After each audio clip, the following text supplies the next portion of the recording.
ಕುಂದಾಪುರದಲ್ಲಿ ಭಿಕ್ಷೆ ಬೇಡ್ತಾ ಇದ್ದ ಮಕ್ಕಳನ್ನು ಅಧಿಕಾರಿಗಳು ರಕ್ಷಿಸಿದ್ದಾರೆ. ಇಂದು ಕುಂದಾಪುರದ ಸಂತೆ ಮಾರ್ಕೆಟ್ ಬಸ್ ನಿಲ್ದಾಣಗಳಲ್ಲಿ ಕ್ಷಿಪ್ರ ಕಾರ್ಯಾಚರಣೆ ನಡೆಸಿ ಭಿಕ್ಷಾಟನೆಯಲ್ಲಿ ನಿರತರಾಗಿದ್ದ 11 ಮಕ್ಕಳನ್ನು ರಕ್ಷಿಸಿ ಮಕ್ಕಳ ಕಲ್ಯಾಣ ಸಮಿತಿ ನಿಟ್ಟೂರು ಇವರ ವಶಕ್ಕೆ ನೀಡಿದ್ದಾರೆ. ಭಿಕ್ಷಾಟನೆಯಲ್ಲಿ ಶಿರಸಿ ಮತ್ತು ಹಾವೇರಿ ಮೂಲದ 9 ಹೆಣ್ಣು ಮಕ್ಕಳು ಹಾಗೂ 2 ಗಂಡು ಮಕ್ಕಳು ಅಧಿಕಾರಿಗಳು ಪುನರ್ವಸತಿ ಕಲ್ಪಿಸುವ ಸಲುವಾಗಿ ನಿಟ್ಟೂರಿನ ಮಕ್ಕಳ ಕಲ್ಯಾಣ ವಸತಿಯವರ ನಿವಾಸಕ್ಕೆ ಕಳುಹಿಸಿದ್ದಾರೆ.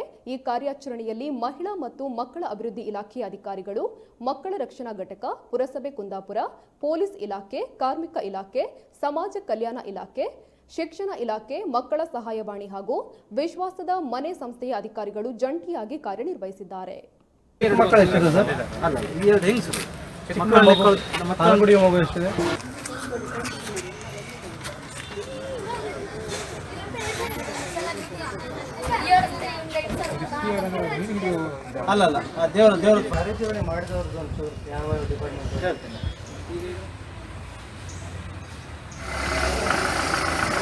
ವಿವಿಧ ಇಲಾಖೆಗಳಿಂದ ಹಾಗೆ ಸಂಘ ಸಂಸ್ಥೆಗಳಿರ್ಬೋದು ಇವೆಲ್ಲ ಸೇರಿ ಏನು ನಮ್ಮಲ್ಲಿ ಈ ಭಿಕ್ಷಾಟನೆ ನಿರತ ಮಕ್ಕಳ ಏನು ಸಂಖ್ಯೆ ಜಾಸ್ತಿ ಆಗಿದೆ ಅನ್ನುವಂಥ ದೂರು ನಿರಂತರವಾಗಿ ಇಲಾಖೆಗಳಿಗೆ ಬರ್ತಾಯಿತ್ತು.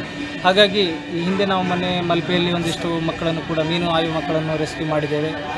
ನಂತರ ಇವತ್ತು ನಾವೇನು ಕುಂದಾಪುರದ ಸಂತೆ ಮಾರ್ಕೆಟ್ ಇರ್ಬೋದು ಹಾಗೆಯೇ ಬಸ್ ಸ್ಟ್ಯಾಂಡ್ಗಳಲ್ಲಿ ನಾವು ಇವತ್ತು ಕಾರ್ಯಾಚರಣೆ ನಡೆಸಿದಾಗ ಇವತ್ತು ನಾವು ಶಿರ್ಸಿ ಮತ್ತು ಹಾವೇರಿ ಮೂಲದ ಏನು 11 ಮಕ್ಕಳನ್ನು ನಾವು ಇವತ್ತು ರೆಸ್ಕ್ಯೂ ಮಾಡಿದ್ದೇವೆ.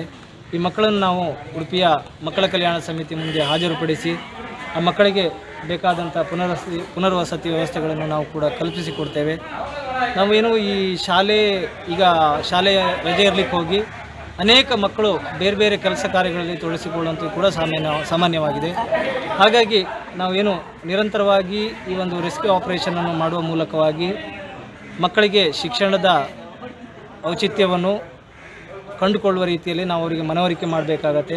ಹಾಗೆಯೇ ಅವರಿಗೆ ಅವೇರ್ನೆಸ್ಸನ್ನು ಮೂಡಿಸುವ ಮೂಲಕ ಈ ಮಕ್ಕಳಿಗೆ ನಾವು ಏನು ಪುನರ್ವಸತಿ ಕಲ್ಪಿಸಲು ನಾವೀಗ ಮಕ್ಕಳ ಕಲ್ಯಾಣ ಸಮಿತಿ ಮುಂದೆ ಇವತ್ತು ಹಾಜರುಪಡಿಸ್ತಾ ಇದ್ದೀವಿ. ಮಕ್ಕಳು ಭಿಕ್ಷೆ ಬೇಡುತ್ತಿರುವ ಪ್ರಕರಣಗಳು ಬಹಳಷ್ಟು ಇದ್ದು ಸಾರ್ವಜನಿಕರಿಂದ ಸಾಕಷ್ಟು ದೂರುಗಳು ಬರ್ತಿದ್ದವು.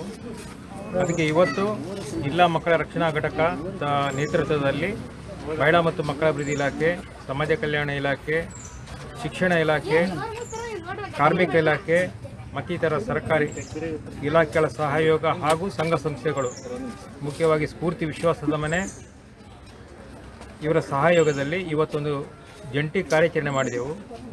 ಇವತ್ತಿನ ಕಾರ್ಯಾಚರಣೆಯಲ್ಲಿ 11 ಮಕ್ಕಳು